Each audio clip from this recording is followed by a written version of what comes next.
Today, we're going to learn a Sicha by the Rebbe, by the Lubavitcher Rebbe, that he said on Shabbos, Parshas Vayishlach, Tovshin Chav Gimel. That's 1962, the end of 1962. And another part of the Sicha that he said on Yat Kislev, Yutes Kislev, Tovshin Chav Hei, which would be the end of 1964. So Shabbos, Parshas Vayishlach, Tovshin Chav Gimel, and 2 years later, Yutes Kislev at the Fabrengen Tovshin Chav Hei. It's published in Likkutei Siches, Chelek Yud, Parshas Vayishlach, Yutes Kislev, pages 100 through 108. Let's begin Seif Aleph. It begins with a story about the last days of the Maggid of Mezrich. A little background. The Baal Shem Tov was born in 1698 and he passed away in 1760. Tov Nun Ches was his birth. Chayelu passed away Shvuas Tov Kuf Chaf. One of the greatest, if not the greatest student of the Baal Shem Tov was the Maggid of Mezrich. His name was Rabbi Doiv Ber. And he was a Maggid in a city of Mezrich. He was actually a teacher of children. And he was one of the Gaonim of the generation, both in Nigla, in Halacha and Nigla, and also in Nister.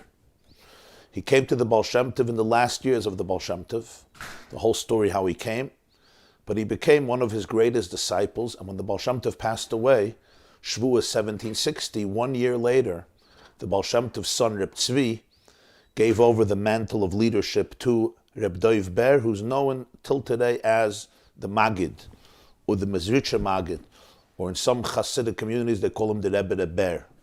He led the fresh movement of Chassidus for 13 years, until his Talkus, his passing on Yutes Kislev Tov Kuf Lamed Gimel, which would be 1772, the end of 1772, December 1772. He passed away Tov Kuf Lamed Gimel Yat Kislev, and we don't know his age. Some say he was even older than the Baal Shem Tov. The year of his birth is unclear. There's different opinions about it, whether he was older than the Baal Shem Tov or younger than the Baal Shem Tov. The Baal Shem Tov was born in 1698, Tov Nun Ches. So the Baal Shem Tov was 62 years old when he passed away. The Maggid lived another 13 years, till Yutes Kislev Tov Kuf Lamed Gimel, and he's buried in a city called Anipoli. We had the Sichos, remember, we took a lot of the Chevra from the Shir, and other people. A few years ago, we went to Anipoli, which is in the Ukraine, and over there, the Maggid is buried close to a river. Reb Zusha of Anipoli is there as well. Reb Zusha was a student of the Maggid, Reb Zusya. The Maggid's passing, of course, created a tremendous sense of, I don't have to explain, of pain and loss for all of his students, known as the Chavraya Kadisha. And that's when really Chassidus split into many different branches. The students of the Maggid, who each returned to their own region or cities and created their branch of the Chassidus, the movement of the Baal Shem Tov and of the Maggid. The last Shabbos before the P'tira of the Maggid was Shabbos Parshas Vayishlach, Tov Kuf Lamed Gimel. And this Sicha of the Rebbe is focused on something that happened on that Shabbos. Let's begin Seif Aleph. Kvoit Kedushas Moiri V'chami Adeineinu Mereinu V'Rabbeinu Siper. My father-in-law, the Rebbe, told the following story. And this is the Rebbe talking, the Rebbe Sicha. So he's addressing his own father-in-law, which means the Rebbe Rayatz, the Rebbe Rabbi Yosef Yitzchak, the sixth Lubavitcher Rebbe, who was, of course, a great-great-grandson of the Baal HaTanya, and who passed away himself in 1950 in New York, Yud Shvat. So he says, my father-in-law told the story, and the Rebbe was actually present when he told the story, because it was at a Fabrengen in Tovshin Gimel, 1943 in New York, as he says in footnote 1. Shabbos Parshas Vayishlach Tov Kuf Lamed Gimel HaShabbos Achreinu L'Chayi Harav Maggid Memezrich B'Chaim Chayuse Ba'al Medain Omar B'Shachve Al Mitase B'Maimed HaChavraya Kadisha. The last Shabbos of the physical life of the Maggid of Mezrich, his life in this world, And he says the last Shabbos of his life in this world, because of course even the following Shabbos his life continued, but just not in a physical, concrete way in this world. So that last Shabbos, the Maggid apparently was already ill and he was in bed. And who was standing around him? The Chevraya Kadisha, which means the holy group, his greatest Talmidim. Each of them in their own right was a tzaddik and a kadosh elyon. You had their souls that were extraordinary. It's one of the ployim of that milieu, that from Tov Kuf, the time of the Baal Shem Tov, over the next half a century, even more, there arose, nobody knew from where, in countries where they didn't expect it, where Jews were so downtrodden, there arose a group of not just dozens, but many dozens of great neshamas, lovers of humanity, lovers of the Jewish people, lovers of Hashem, whose souls were overflowing with Avos Hashem, Avos HaTorah, and Avos Yisrael. So they were called the Chevraya Kadisha. Of course, you had their people like Reb Mendel Haradoki, Reb Mendel Vitebsker, the oldest student of the Maggid. People like Reb Nachum Chernobyler, people like the Baditchever, Reb Zusha, Reb Melach, the Chayze of Lublin. These are all the Chevraya Kadisha. I'm just mentioning a few. The youngest was the Alter Rebbe, the Balatanya. He was the youngest of the students. They called him the Litvak, as we'll soon see. The Lithuanian, because he came from the region of Lithuania, Belarus and Lithuania. The Alter Rebbe came from a place called Liozna. That's the town where he was born and he grew up. So they called him the Litvak. Others didn't come from Lithuania. They came from other regions, whether it's Ukraine or Poland. So I don't know that all these names were there at the moment, but there was the Chevraya Kadisha, his close Talmidim who were around the bed. Amar b'shachva al mitasav v'ayman the Chevraya Kadisha. So the Mezritcha Maggid turned to his students and he said the following Torah. Vayishlach Yaakov Malachim. The opening of Parshas Vayishlach is Yaakov Avinu sent Malachim. He sent messengers to Esav, to the city of Seir, to the region of Seir in Eretz Edom, in the region of today's Jordan. And Yaakov sent a message with these Malachim. Im Lavan Garti, I have lived with Lavan all these years. I have delayed my return until now. And I am sending a message. I would love to find favor in your eyes. We all know that the response was not very kind. Esav is coming towards you with 400 men. And the continuation of the story. Upirish Rashi Malachim Mamish. So Rashi says, what does Malachim mean? In Medrash there are two opinions. Does Malachim mean messengers, shluchim? A malach is really a shliach, a messenger. So Rashi says, no, Malachim Mamish. Mamish Malachim, literally Malachim. So the Maggid says, Ha-mamish al-ha-malachim shalach Yankov la-Esav, aval aruchni is nishrem Yaakov. It was the mamish of the Malachim, the mamoshes of the Malachim, so to speak, the physical substance of the Malachim that Yaakov sent to Esav. But the ruchnius of the Malachim, the edelkeit, the spirituality, the kedusha, the ruchnius, the transcendent dimension of the Malachim, the ruach of the Malachim, the spirit, that remains with Yaakov. To quote the story in Yiddish, I'll just say it because it's geschmack to use the Lashon Harav of the Maggid and of the Alter Rebbe who said it over, and of the Rebbe Rayatz who said it over, and the Rebbe said it over, they all said it over in Yiddish. So the language over there in Sefer HaSiches Tavshin Gimel is that it was Shabbos Vayishlach Lamed Gimel. The Alter Rebbe said over the story at the Shalom Zachar of his son. The Balatanya had three sons, Reb Doiv Ber, the Mittler Rebbe, Reb Chaim Avraham, and Reb Moshe. At the Shalom Zachar of Reb Chaim Avraham, which was in the year Tov Kuf Nun would mean 1790. So at the Shalom Zachar, the Alter Rebbe said that Shabbos Vayishlach, Tov Kuf Lamed Gimel, the last Shabbos of the Rebbe, my Rebbe, the Mezritcha Maggid in this world, had the Rebbe gesagt, and I'm going to quote in Yiddish, Vayishlach Yaakov Malachim zok Rashi Malachim Mamish. The Mamish from the Malachim hat Yaakov geschickt zu Esav. Aber the Ruchnius from the Malachim is geblieben mit Yaakov. So we read Rashi, what does Malachim Mamish mean? Malachim mamish. I'm not exaggerating. I'm not being dramatic. It was really, really malachim. He sent angels. He didn't send people. He sent angels. Comes the Mezritcher Maggid, his last Shabbos, and he says, Malachim mamish. You know what he sends? He sends the mamoshes. Mamish in Hebrew means like mamish, literally. But really, what does the word mamish mean? The word mamish comes from the word mimush, right?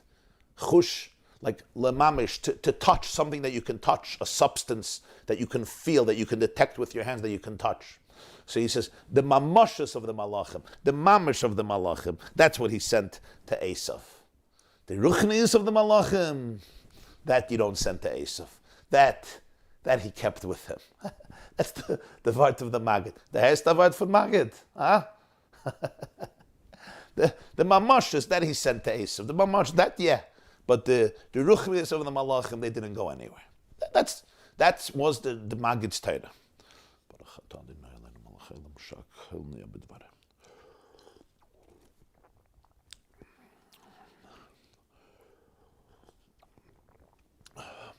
That a Chagav, in the continuation of the story, it says that the next day, Sunday, was Yud Zayin Kislev. That year, Yat Kislev was on Tuesday. The Maggid passed away on Tuesday. So the Baal HaTanya, the Rebbe said that on Sunday, Yud Zayin Kislev, my Rebbe told me that in the last 3 days of Mesiras HaPikadon, the last 3 days before you give back the deposit that Hashem has imbued within you. In other words, the last 3 days before passing, Zetmen nor dem Dvar Hashem, was in jeder Gashmi, was the Dvar Havaye is the Mohus from dem Gashmi. You only see the divine energy in every material reality, in all matter, because the truth is that it's only the Dvar Hashem, the divine DNA, which is the core and the essence of all physical matter. So usually we see the physical matter and we may believe or understand or know that there is spiritual energy. He says in the last 3 days before you give away the neshama, you see the Dvar Hashem and the Gashmi. This is what the Maggid tells the Alter Rebbe during the last 3 days of his life. The reason he said the story at the Shalom Zocher was because he says that night my Rebbe told me about Vachnacht, what happens the night before Bris, which is discussed at length over there in the Sichos of Tavshin Gimel. Asks the Rebbe, v'tzarich lahaven baza. The word of the Maggid is a word from the Maggid. But let's try to understand what the Rebbe, the Maggid, is saying here. It's not stam, throws out a word. Malachim, mamash, okay, it's cute, mamashas. Let's understand it. Zeh shalach Yaakov le'esav malachim dafka. Afshe b'chlal asur l'shtamesh malachim v'loy b'nei adam. Mistaber loymar shul lefi shekavanasur shel Yaakov b'shlichus zu hoysel levared es Esav. V'lechein shalach elav malachim. Ki dafka b'koicham l'malas shlichus zu p'ulas habirur. Aval al pi zeh lama shalach elav rak hamamash shel malachim. That a moving b'pashtus she'inyan habirur shayich be'ikir l'chelek haruchni shel hamalachim. Let's understand something. Why did Yaakov send Esav malachim? Why did he send the malachim? He could have sent him messengers, right? Later we'll have in Chumash different events. For example, Moshe Rabbeinu sends messengers. Also uses the word malachim. But they were human messengers. Why did Yaakov send the human messengers? Now you say, why not if you could send malachim? Generally, you're not supposed to use malachim. It's forbidden just to use malachim when you want to use malachim. But there was a reason that Yaakov did this. The Ohr HaChaim discusses, the Ohr HaChaim here, Ohr HaChaim HaKadosh, Rabbeinu Chaim Ben Nat, it's not so simple just to send malachim even if you can. So why did he do it? The answer is because he wasn't just sending a verbal message. You could send a telegram, and today you could say he could have sent a WhatsApp to Esav. But it wasn't about sending a WhatsApp or a telegram or messengers. He wanted to really sublimate Esav. He wanted to inspire Esav. He wanted to bring in more kedusha to Esav, to elevate Esav. And therefore, he sent malachim because they had the power not just to speak to Esav, but also bring out from Esav his inner goodness, his inner holiness, what he calls the birur of Esav, the refinement of Esav, what's called boirer, the clarification, the removal of the negativity from the positivity. But if that's the case, Why are you sending him only the chitzonius of the malachim, the external part of the malachim? On the contrary, Esav needs the kedusha of the malachim, the ruchnius of the malachim. The koyach habirur, the ability to be mevarer, to bring out the kedusha, is of course more shayach to the more transcendent dimension of the malachim. Gam be'etzem inyanei muvan. And in footnote number 5, he says, and if for whatever reason Esav needed the mamish, the more tangible dimension of the malachim, so send people. Send people over there. The mamish is more mamish because it's physical. Malachim, even their mamish is not physical. It's more subtle. So send people. And he says in footnote 5, and even though elsewhere we explained, another Sichos, Vayishlach Tavshin Chafei, and look at the Sichos Chelek, that there's a halacha, the Beit Hetiv brings in a Rechaim Tafresh Gimel, that you're not supposed to send a shliach if you may be endangering his or her life. You have to be careful. So maybe Yaakov was afraid that if he sends regular people, they can be harmed, and he will have to do tshuva for that because it's his responsibility. And of course, he knew that Esav can hurt them. So that's why he had to send malachim. Fine. So maybe he can't send people in a revealed way, but he could still send margalei cheresh like Yehoshua did. He could send clandestine spies to tell them what's going on, and they won't know that they're shluchim of Yaakov. They won't tell him that they're shluchim of Yaakov.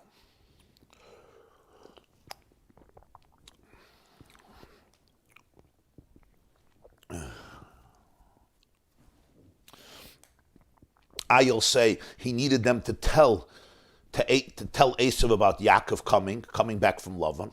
Okay, they could tell him the information without letting him know that they're shluchim of Yaakov. They just know about Yaakov. There's ways around it. But he doesn't do that. For whatever reason, he feels that we need to send malachim. Why? Because the birur. If that's the case, so why the mamash of the malachim? On the contrary, you need to send the pnimius of the malachim. Gam be'etzem inyanei muvan. But let's go one step deeper. Besides questioning why Yaakov would send the mamish, what does it even mean? Eich efshel lahafrid bein hamamish shel hamalachim, hainu haguf shelahem, v'ruchni yusam, hainu nafsham, v'loymar, sha'hamamish shalem nishlach le'esav, v'ruchni is nishra etzel Yaakov. Can we really make the separation and say, the mamish of the malachim, which means actually the guf of the malachim, like he says in footnote 6, ki yadua, shagab malachim yeshne guf v'nefesh, we say in Barchi Nafshi, Oisa Malachav Ruchos, Misharsav Eish Loyhet. He creates his malachim out of ruach, out of ear. His servants, Eish Loyhet, glowing fire. So the Ramban explains that the malachim have in them what's called Yesod HaEish, the element of fire, Yesod HaRuach. But what this means is, of course, malachim don't have the physical body that a human being has or a living organism on earth has. But it means that in the malach itself, there's something called the guf, the body of the malach, and something called the nefesh of the malach, the soul of the malach. Something that's more the mamish of the malach, and something called the ruach of the malach, the inner transcendent energy of the malach, which would be compared to the neshama of the person. Zol zayin. But how do you separate between the two? You say, the mamish of the malachim, he dispatched to Esav. The ruach of the malachim stayed by Yaakov.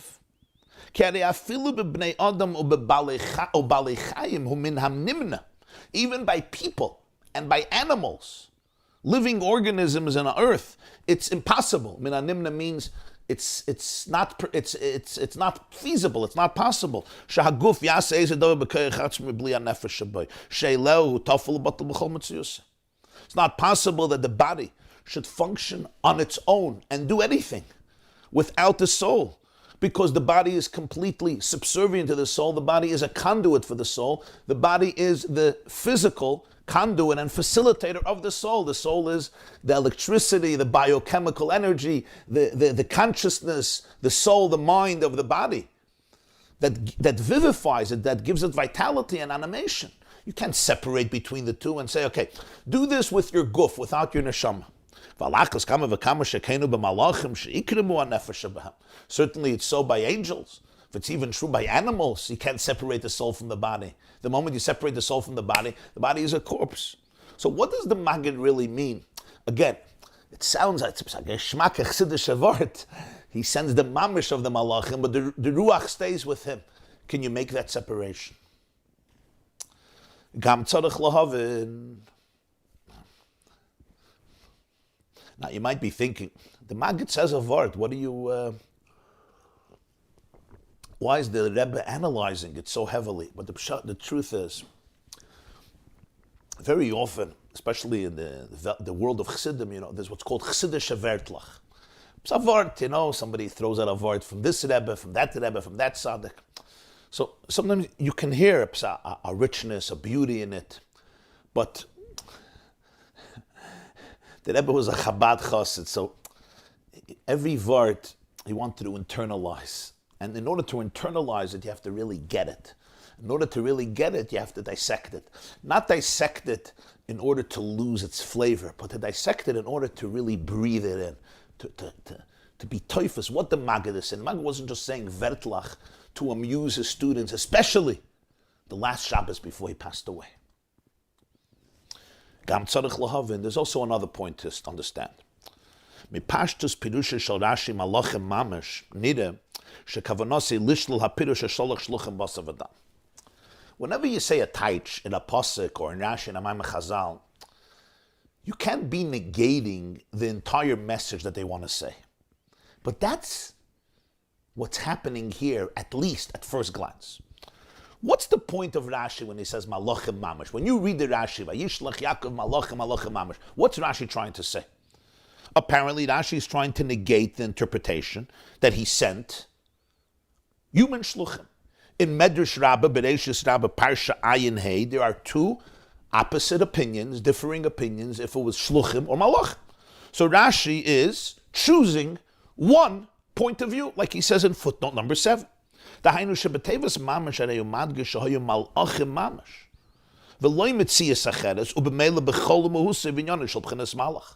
V'ilu lefi pirush ha-Maggid sh'amachuvim malachim mamash u'lishlo es chelek ha-ruchnius shebehem atzmam harei adgasha shebetevas mamash hi lehepech sheloi hayu eitzel esav b'chinas malachim mamash b'chol u'muhusa v'inyanim mikivan the ikir inyanim k'moshen is boyer le'el hu ha-ruchnius shebehem. The commentary of the Maggid, it's not just additional spiritual insight. It seems to go against the very message that Rashi is trying to say. When Rashi is trying to say malachim mamash, what does he mean? It's really malachim. When it says Vayishlach Yaakov malachim, it means these were not humans. These were malachim mamash. These were real malachim. In other words, what's the emphasis? The emphasis is that he sent real malachim, not anything else and not anybody else. And therefore, they represented the true essence of what a malach is. What's the Maggid's perspective on malachim mamash? The exact opposite. Malachim mamash means not really malachim. He sent the mamash of the malachim, the external dimension of the malachim, the superficial part of the malachim, the part of the malachim that's tangible, that Esav can feel and detect maybe. But the real malach, the muhus of the malach, the pnimius of the malach, which is of course the inner core spirituality of the malach, that he never sent. So you have somewhat of a strange concept. I don't know if you remember, before Shabbos, before Tisha B'Av, we had a shir. The Rebbe had a Sichos addressing the same question. Likkutei Siches Chelek Chavtes. Also fascinating. The Baditsheva says that why is it called Shabbos Chazoin? Because you see the Beis HaMikdash Hashlishi. There's a vision. Yeah, you remember Chazoin. You see the Beis HaMikdash Hashlishi. So the Rebbe said, how could the Baditsheva say such a thing? The reason that we call it Shabbos Chazoin is because the Haftarah of Shabbos Chazoin. And the Haftarah begins, Chazoin Yeshayahu Asher Chazal Yehuda Vayerushalayim B'mei Yosef ben Uziyahu. It's the vision of Yeshaya. And what's the vision? The vision is that he saw pending destruction and catastrophe. So you want to say a nice pshat in Shabbos Chazoin, you see the Beis HaMikdash. It's the exact opposite. It's because Yeshaya saw the Churban. And we learned in the whole Maimon of Reb Hillel of Parit, remember about the Tazacher, about the Churban. But it's a similar, I'm just reminding myself here. Rashi says, Malachim Mamish, Taka Malachim. Comes the Maggid and says, what's that Malachim Mamish? Nish Taka Malachim. the Mamish of the Malachim. These are the three questions that the Lubavitcher Rebbe raises in order to try to understand what the Maggid was saying. Beis, Alpi kol hanisker la'el nida loymar. Based on all these three questions, question number 1. If Esav is sending malachim, why sending malachim? Just to have fun with malachim, chas v'shalom. He's sending them to be able to help Esav. So fakert, he should send the ruchnis of the malachim. B. Question B, how can you separate the two, between the physical and the spiritual of the malachim? Even by people or animals, you can't. And number 3, it seems to be contrary to the message of Rashi, that he sent precisely malachim, and the Maggid is minimizing that. Based on all of this, nida loymar she'ein kavanase shel ha-Maggid b'mamorei hana leimer she'yankiv shalach le'esav rakas ha-mamish v'aguf shel ha-malachim levatshu tofel l'kolei nechshav b'liduch niyusim v'nafshim. אלא שהכוונוסי לוויה ששילוח המלאכים היה באופן כזה, שגם בבוים לעשב ובהימוצם אצלי בגופם ובנפשם, לא ניתקו מהתקשרוסם ליעקב. עד שכאילו באו לעשב רק בגופם ובממש שלהם בלבד. היינו שהיה נרגש בהם אשר לא יזהו מקיימם. מקיימם האמיתי הוא אצל יעקב, ושם עיקרם ונפשם. וכל היוסם במקום של עשיו, אין האלה בבחינס תופל בלבד, לשם מילוי שליחוסי של ינקב. בדוגמס הגוף ממש, שאין מציאס לעצמי, אלא שתופל לנפש רוחניס. You have to be toifes, the Maggid's word, with edel chushim, with refined sensibilities. The Mezritcher Maggid, he says, didn't mean that Yaakov split the malachim in half, kivayachal, and half remained by him. And 5% he sent taste. Doesn't work that way. A malach is a malach. A malach is not a split personality. We have split personalities. Malachim don't have split personalities. That's why they're malachim. They're spiritual energies. First of all, you can't do that. Second of all, why would Yaakov do that? Third of all, Rashi says the exact opposite point. Of course he sent the malachim to Esav. And which malach? The whole malach. The guf of the malach, together with the nefesh of the malach. When he says the mamish of the malachim he sent to Esav, Abduruchnis is geblieben mit Yaakov, it's describing how the malachim was sent to Esav. It's not saying that the malachim was split and part of them were by Esav. Esav can detect the mamish of the malachim. Esav was shaykh to pick up. You need antennas to pick up energy, to pick up reality, right? There are certain sounds I can hear. There are certain sounds certain birds can hear. I can't hear them. There are certain colors we can't see. Our eyes, simply our retina and the eyes, don't have the kalim to be able to sense that reality. Esav could sense the mamash of the malachim, the mamash of the malachim. Of course, Yaakov sent the whole malach. He says he sent the mamash, the ruchnius he didn't. He didn't split them up. The Maggid is telling you how he sent the malach. He sent them in a way that even when they went to Esav, Zeir Ruchnius is geblieben by Yaakov. They still remained by Yaakov. What do you mean they went to Esav? They went to Esav to fulfill Yaakov's mission. They didn't become Esav dik. They didn't lose themselves in Esav. Their soul was still by Yaakov. You have an expression in English. Ed is dartena, but the neshama is I said in English, in Yiddish, sein neshama is geblieben by Yaakov. Of course they went to Esav. The neshama also went to Esav. But it's not called they're by Esav. Where were they? They were by Yaakov. They're by Esav. They're by Esav to fulfill Yaakov's mission. They never left Yaakov's domain. They never left Yaakov's Rishus HaYachid. They never lost touch and contact with Yaakov. Even though Yaakov dispatched them to Esav, they always understood they're on a mission from Yaakov. They never got swallowed up and enthralled by the dynamics of Esav. So even though they're by Esav, yes, they're by Esav, but their mamish is by Esav. Meaning, they have to go to fulfill Yaakov's mission. So they have to go to Esav, and they have to go to Esav with their chiyus, and their nefesh, and their ruchnius, and their spirituality, and their core. He's sending malachim, he's not sending mamoshes. He wants they should go. But because their soul, their pnimi still remains by Yaakov, so the Maggid says, you just realize, their ruchnis is living by Yaakov. The mamoshes went to Esav. Take a look in 8 star. Footnote 8 star, you see? Or if you have maybe a new edition, it starts off Al Pisa Yumtik, maybe it's number 9. It starts off Al Pisa Yumtik, could be in the new, I have the older Sefer. but could be in the new ones. For Project Likkutei Sichos, it's number 9. But you'll see. Al Pize Yumtik, Lashon HaMaggid, Shaharuchni is Nishad Im Yaakov, Mit Yaakoven. The L'chayr Avalei L'meimer Eitzel Yaakoven, By Yaakoven. Ki gam HaRuchni Shalom Alachim, Hoysa Eitzel Esav. V'rak shegam biyosim sham, Hoysa Im Inyane Shal Yaakov. The language of the Maggid was, in Yiddish, he said, the mamish from the Malachim at Yaakov geschickt zu Esav. The Ruchnis from the Malachim is geblieben mit Yaakoven. There's something amiss in this expression. You would think the Maggid should say, the Ruchnis from the Malachim is geblieben by Yaakov. Nicht mit Yaakov, se geblieben by Yaakov. It would be more appropriate.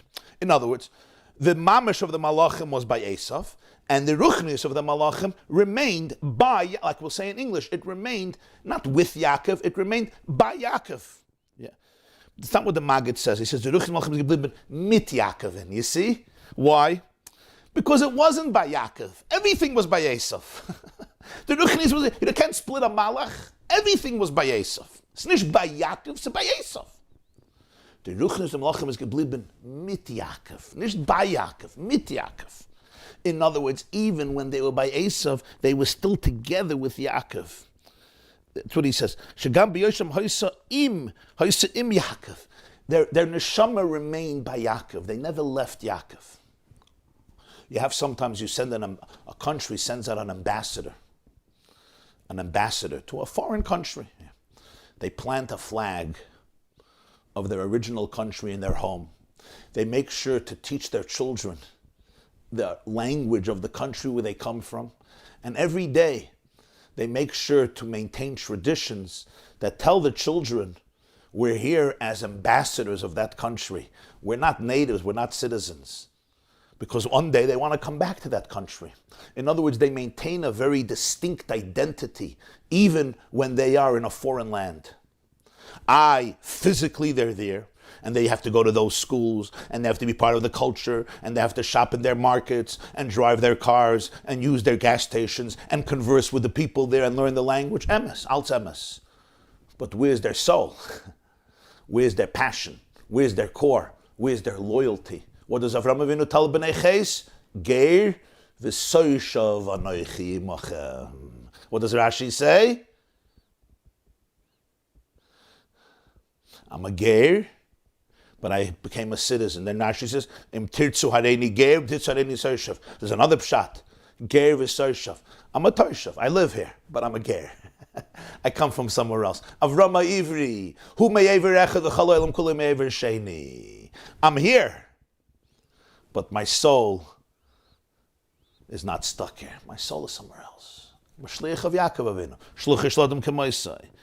So he says, they always felt, this is not my organic place. This is not my natural place. Where's my place? My place is by Yaakov Avinu. That's where my soul is. He says in footnote 9, Al derech teres Baal Shem Tov b'makom sh'ritzoyner shel adam sham hu nimtza. The Baal Shem Tov said, you know where you are? You are where you want to be. You are where you want to be. That's where you are. And the Rebbe once said that everything is expressed in halacha. I heard this from the Rebbe. So he said you have it in Hilchos Eiduvin. Many of you just finished Masechta Eiduvin last Sunday, Mazel Tov. We did the long Hatna Masechta Eiduvin, part 1, part 2. It's kedai to hear it if you didn't have a chance, but I recommend double speed, because it's a very long Hadin that the Rebbe said Chaf of Tavshin Chaf Beis on Masechta Eiduvin. We did the first shir was the halachic part, the second shir was the hashkafa and spiritual part. What's the halacha by Eiduvin? The halacha by Eiduvin is that if you have a meal in a particular location, even though you're not there, it's considered as though you were present where your meal is. So Friday night, before Friday night, I put a meal somewhere in the forest, even though I'm not there. It's as though I'm physically there because I have my food there and I'm koine shvisa, and tomorrow I can go to that place and walk from there 2,000 amas outside of the tchum. Eruv Tchumen. Or Eruv Chatzeris, I take a piece of bread and I put it in your home. So even though I'm not living in your home, it's considered as though I'm living in your home because I have a meal in your home waiting for me, and therefore the courtyard is considered the courtyard of one home. What do we see from here?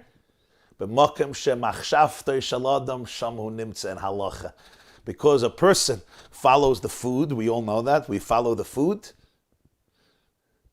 Gemara has Mekoim Pita, the place of the bread, so therefore, Shamu Nimtza. What do we see from here? Because the Malachim want to be by Yaakov, because they're living with Yaakov, because they're thinking about Yaakov, they're by Yaakov.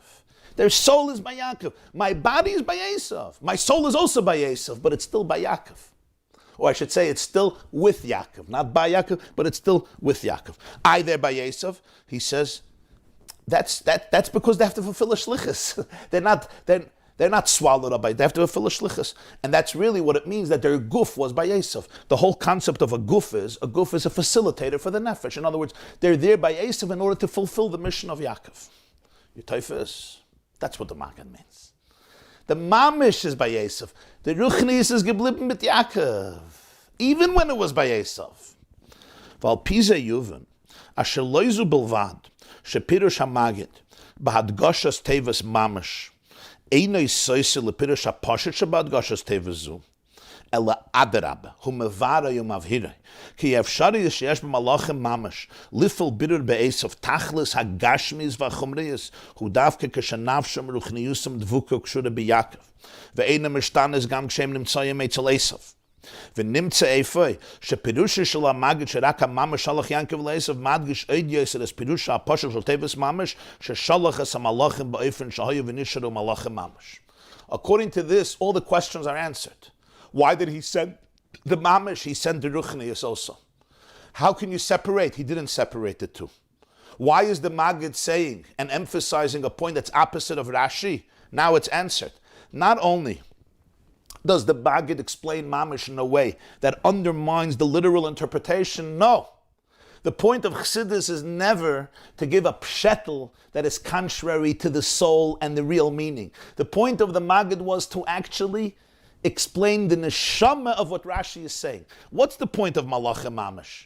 That Yaakov really sent angels to Esav. He wanted Esav to listen to angels, to hear the energy of the angels. So the Maggid is explaining it, that the ability that Malachim have to go into the territory of Esav, who represents the ultimate density of materialism and physicality, and to try to elevate him, it's only when their souls have not left Yaakov. The Maggid is not negating the pshat of Rashi. Fakert, he's explaining it. Rashi is saying Malachim Mamish, he really sent Malachim to transform Esav.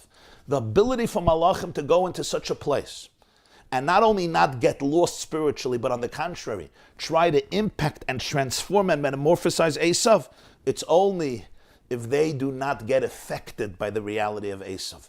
They remain unscathed, unchanged. Why? Because their soul remains always in the Rishus HaYachid of Yaakov. So the Pirush of the Maggid, that only the Mamish of the Malachim he sent to Esav, actually emphasizes more the literal interpretation of Mamish, that he sent the Malachim in a way that they remain Malachim Mamish. How can they remain Mamish Malachim by Esav? Because they were not affected. So when Rashi says Malachim Mamish, he sent the Malachim in a way that they were Taka Malachim and they remain Malachim, and that's why they can try to affect him. How can they do that? They're by Esav. The answer is because they weren't by Esav. They were physically by Esav, but they were together with Yaakov. In life, we'll soon see what this means. You have to go into all types of situations. Sometimes you have to face an Esav. You have to know who you are. You have to know where your neshama is, where your passion is, where your core are, where your values are. And that changes everything. As we will see. Gimel. Ma'amore shel ha-Maggid hanal v'chein ha'ira me'anal ba'avedasenu yuvan b'tois v'zbir. Ayidei ha'yizbeninus ba'zman v'amatzav damiris Torah zu. Keniska la'el Torah zu amra ha-Maggid b'shabbos achren shel lefneis talkusai shemizem muven shebema'amore zayesh kein tzava v'hira. Klal is ba'avedas Hashem al pi derech ha'chsidus u'lemeshech ha'doros ha'boyim. This Torah of the Maggid, and also the lesson of it in our own avodah, because the Maggid wasn't just trying to say a pshetel. He was trying to teach his students a way of life, will be understood much deeper when we contemplate when he said this Torah and in what situation it was. He's on his bed. 3 days before his passing, 4 days before his passing. It's Tazayin Kislev, Shabbos, Vayishlach, Tovkuf Lamed Gimel. He would pass away Tuesday, Yutas Kislev. In other words, it's his last Shabbos on earth. This means when the Maggid is choosing to teach something to his students, that Shabbos, he's not just saying a vart on the parashut. Shabbos, you have to say a vart. You have to say that this is the tzavah of the Maggid. Now, this is a hafla de kavart of the Rebbe. That we have a tzavah of the Maggid. It's the final will and testament. He says, ke'ein tzavah. You're not going to say this is a tzavah. There may have been another tzavah, I don't know. But it's ke'ein tzavah.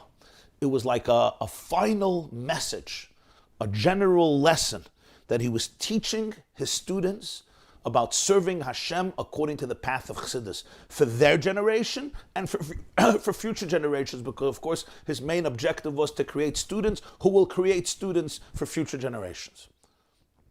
What can this be? Why is this the tzavah of the Maggid? From all the Torah he could have said, this is the Torah he chose. Why? But then he takes it one step further. We kiv on shemi ben talmid of Rav Maggid hayad mon azaken at talmid chaviv olav beyose. Ukenoider shel Rav Maggid lamadim admon azaken ba'ofen miyuchad u'b'tois v'sised al limudim shar talmidov. V'gam yodu amaymed harav mibarditchev. Kulanu achalnu mika'ara achaz v'halitoi. Hakavon ladmon azaken ki keno yenikri b'fi talmidei Rav Maggid loka chelek hamufcher. Hadei moving shayra hanal shel Rav Maggid sham samach lis talkusoi mechuvenes l'seder havodah shel admon azaken zay semeres shel chassidus Chabad. One more idea. The Maggid had exceptional students, but it's known other students of the Maggid testified that there was a special kinship and a special outstanding love that he had to the Balatanya, to the Alter Rebbe. And he expressed it. Not only that, you have to understand, as it says in the introduction of the Rav Shulchan Aruch Harav, that the Maggid, from all of his Talmidim, and he had Goinei Yolam, he summoned the Balatanya, and he summoned him, he charged him with the mission to write a Shulchan Aruch. The Chelek Barditchev, Rabbi Levi Yitzchak of Barditchev once said, Mir haben alle gegessen von ein Teller, der Litvak hat zugenommen the Smetana. We all ate from one dish, but the Litvak, because that was the name that the other students of the Maggid used to call the Alter Rebbe, the Litvak. Said the Litvak hat zugechabt, hat zugenommen the Smetana. We all ate from one dish, but the Litvak, the Alter Rebbe, the Balatanya, he took the creme de la creme. Creme de la creme is the best part, the smetana. The cream on top, that's what he took. His point was, we all ate from the same dish. But there was something unique about the relationship of the Alter Rebbe, and the Maggid, as he said, learned specially with the Alter Rebbe, and even more than he did with other students, as he brings in the footnotes. There's also a letter from the Barditchever, footnote 9 or 10, you see by me it's 9 star, Hatamim Chelek Beis, Michtav Barditchev, Mashatach Aymer Shemerenu Reb Menachem Mendel Hayaker Beini Merenu V'Zelo Shemati Achzei Ani Meid Shemechotanu Rav Agon Hayaker Moed Beini Merenu Rav Maggid V'Yamaflig Moed B'Shvacha. You tell me about Reb Mendel of Vitebsker, the author of Priyaris, and this I didn't hear. What I did hear is that he extolled the praises of the Alter Rebbe in extraordinary ways, the Barditchever says. This was a context, there was a Maisa, it's not for now the details, but there were some of the students of the Maggid, Reb Avram of Kalisk in Eretz Yisrael, who was writing some things about the Alter Rebbe that were challenging. It had to do with the whole Tzedakah fund of the Koilel in Eretz Yisrael. Rabbi Avram was in Eretz Yisrael. Alter Rebbe used to send money. The Alter Rebbe wrote letters. So the Barditchever, Rabbi Avram Kalas wrote a letter. Barditchever says, just know how great the Alter Rebbe was in the eyes of the Maggid. If this is the case, this means that when the Maggid is saying the Torah, the last Shabbos of his life, first of all, it has the tzavah of avodas Hashem al pi chassidus for generations to come. But he says it also has something else. The Alter Rebbe is there. So this directive of the Maggid right before his histalkus certainly has also special meaning for the Seder Avodah of the Alter Rebbe, the Balatanya, who was the founder of Chassidus Chabad. Because from all the students there was a special kinship, and we see this also in something the Maggid told them. Al pi ma'amare hayadur shel Rav Maggid shamal admor hazoken. Yutes Kislev hu yoim ha'hilula shalonu. Ki b'yutes Kislev tofkuf lamed gimel nistalik Rav Maggid. U'ba'oisi yoim b'shnas tofkuf nuntes yotzad man hazoken l'chedes v'masari b'avur zeh shegila teres achsidus. Mistaber loima. Sha'teira hanal. Heyoiz v'amra Maggid l'fnei yoim ha'hilula shaloi. Yesh l'shaychis miyuchedes l'yoim ha'hilula shel admor hazoken. Haina l'yoim gulas admor hazoken. The Maggid told the Alter Rebbe, Yutes Kislev is unzer yoim hilula, which means Yutes Kislev is our wedding day. This is one of the things he told the Balatanya in the last days of his life. And what did he mean? He meant that there is a special, unique event that will happen on Yutes Kislev in both of our lives. Of course, Yutes Kislev is the day that Maggid passed away. It's his yahrzeit. Yutes Kislev, years later, is the Chag Agula, the day that the Alter Rebbe was emancipated from Tsarist imprisonment in the year Tovkuf Nun Tes, which would be 1798. The Ptira, the Stalkus of the Maggid is Tovkuf Lamed Gimel 1772. The Chag Agula of the Alter Rebbe is 1798 Tovkuf Nun Tes. Then he understood what his Rebbe said a few days before his passing, Yutes Kislev is Unze Yom Hilula. It's our day of celebration. In other words, there's a special relationship there about the day of the Stalkus. This only intensifies more that when the Maggid gives that last statement on his deathbed to his students about Malachim Mamish, not only is it a tzava about Chassidus in general, not only is it a tzava connected specifically to the Alter Rebbe, the beloved of his students, but also, since this is the one of the last, or the last Torah that he says publicly before his Yom Hilula, it must be connected to the second Yom Hilula, to the second celebration, which is the day of Yutes Kislev, the Gula of the Alter Rebbe, the Gula of the Balatanya. And from now, the second part of the Sichos, from Siv Dalid, the Rebbe is going to go on to explain how this Torah of Malachim Mamish captures all of these dimensions and also allows us to apply it to our lives. But we're going to take a break now, and this we will continue Be'ezer Hashem, Wednesday morning, 7:30. So remember, tomorrow morning we have the women's class at 9:45 a.m. That's Tuesday morning. You can watch it on the yeshiva.net. Even men could watch it, but don't tell anybody. Wednesday morning, 7:30, we will continue Be'ezer Hashem this Sicha. There will also be a Shir Thursday morning, 7:30 a.m. Mitzvah Shabbos, we will have our first live event since the beginning of Corona. Big live event, besides some of the davening and the Shirim on Shabbos. Yat Kislev, there'll be a big grand Fabrengen in the tent, 24 Shea Road here in Monsey, with hot food, Amalava Malka, a Sudas Mitzvah, Sudas Chag Agula, live music. Everybody is invited. You can also watch it online, the yeshiva.net, but it will be 7:30 p.m. Mitzvah Shabbos. Please tell your friends or acquaintances here in Monsey or around. Everybody's invited, men, women, and children, for the Chag Agula of the Alter Rebbe and the Histalkus of the Maggid. Wednesday night, 9:30 p.m., there will be a class on the yeshiva.net with a Zoom meeting to the community in Panama, and the topic is achieving happiness during these crazy times. Last night, we had a few-hour session on marriage. Why are so many marriages failing? It was very, very heavy, I have to say. It was maxed out to 1,000 people. The organizer said they had another 1,000 people who wanted to come on, but they had it only on Zoom. But Be'ezer Hashem, they're working on it, so it will be loaded today probably, or tonight on the yeshiva.net, so you can watch it.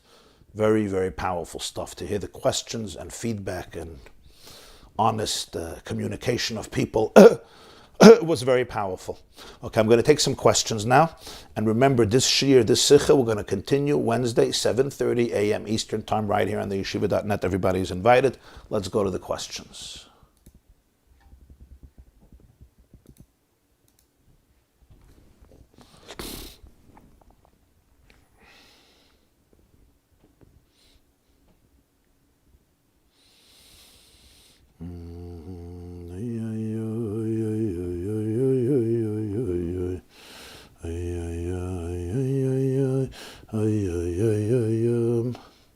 How is one going to send angels? How do you send angels? I guess if you're Yaakov Avinu, you know how to send angels. I guess, if you have angels with you and around you, you could send angels. How do you send people? When they're around you, they could send people. It says that Vayivgu boy malachi elikim, right? When Yaakov comes back, Vayakov halachal darkei, the end of Vayetze, and malachim encountered him.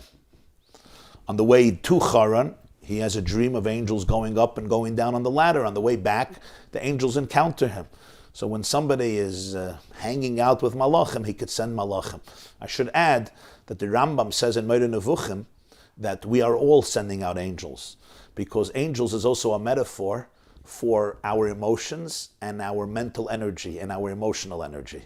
Malachim are the koiches tivim, the natural faculties of a person, our koiches haseichel, our midas, our faculties of mind, our faculties of heart, which means we are always sending out messengers, feelers, our mental energy, our emotional energy. And the Rebbe once spoke about this Rambam, Shabbos Vayishlach Tovshin Chaf Hei, 1964, Likkutei Sichos, Chelek Hei, at a Fabrengen. Actually, it was the Fabrengen before this one. It was the Shabbos before Yetaskis Tovshin Chaf Hei. And he said that every single one of us sends out malachim. We send malachim. We send our mind and our heart.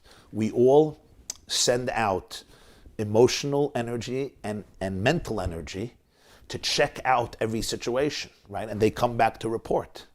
And the point is, it happens constantly. We're always sending out energy, our attitudes, our perspectives, our way of looking at things, and the way we process things. But the point here is that you have to be in control of the malachim. Don't let the malachim just go out on their own. Vayishlach Yaakov malachim, he was a balabas on the malachim. And what this means often, that I have to look what type of energy I am actually projecting onto reality. Because the energy, the attitudes, the perspectives that I send out from me will come back and tell me what the reality is. So this is actually a very profound insight that is alluded to in that Sichos. So this is how it applies to us. We'll see later also other applications. Why did the Maggid, next question, why did the Maggid choose to say dafka this Torah about malachim mamish that Shabbos? Well, it was Shabbos Parshas Vayishlach. So he said a Torah on Parshas Vayishlach. But the point this Sichos is making is that if it was the last Shabbos of his life, it wasn't just finding a vart on Parshas Vayishlach. He could have said a lot of vart on Parshas Vayishlach. But rather this would come to encapsulate and capture a major theme that the Maggid wanted to impart to his students for subsequent generations. And it's understandable, because if it's the last Shabbos of somebody's life, any person, never mind the Maggid of Mezrich, never mind surrounded by his greatest and closest disciples, including a person like the Baal HaTanya. The Maggid is not just going to, say something that he thought about in the Parshas HaShavua. Every moment is so faithful at that time. Every moment is so precious. It's timeless. Every moment is like eternity. And he knew that he's about to give his neshama back. So it's very logical. This is not a far-fetched idea that when the Maggid is saying something, he wants to share with them something that it will take away and take with them for the rest of their lives and bequeath it to their students and their children and their disciples, which they did, because generations later, now it's more than 200 years since the passing of the Maggid of Mezrich, right? Almost 250 years, not yet. And we still teach this Torah, we learn this Torah. So this Sichos is going to explain how this captures really one of the great and timeless messages of the Maggid, including its unique connection to the Alter Rebbe's Avodah and to Yutas Kislev, which is the Hilula of the Maggid and the Hilula of the Baal HaTanya. I wish you all a wonderful, meaningful, and inspiring day, accompanied by Malachim Mamish.